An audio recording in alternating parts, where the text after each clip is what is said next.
অনেক স্বপ্ন নিয়ে এখানে এসেছিলাম একটি ভালো মনের মানুষ পাবো বলে। আজ পর্যন্ত এখন একটি ভালো মনের মানুষ পেলাম না।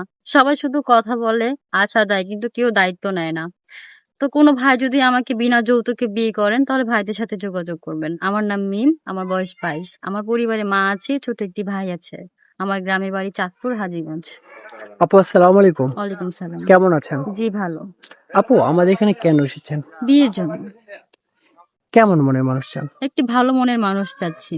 তার বয়স যদি বেশি হয়, তার ঘরে বউ বাচ্চা থাকে, বা তার বউ পরকীয়া করে চলে গেছে, এমন ভাই যদি আপনার দায়িত্ব নিতে চায়, আমার কোনো সমস্যা নেই, আমি রাজি আছি। কোনো সমস্যা নেই তাই না? না, বিয়ের পরে প্রতারণা করবেন না তো? না, না, কখনোই না। কারণ সুন্দর মেয়েরা বেশি প্রতারণা করে। না, না, কখনোই করব না। করবেন না তো না? তো সবকিছু জেনে যদি কোনো ভাই আপনার দায়িত্ব নিতে চায়, আপনার সাথে যোগাযোগ করবে কি করে? আপনাদের মাধ্যমেই।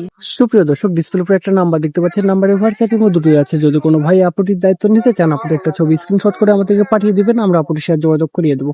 আপু নামাজ পড়া হয়? জি। ঠিক আছে আপু, ভালো থাকবেন। আসসালামু আলাইকুম। ওয়ালাইকুম সালাম।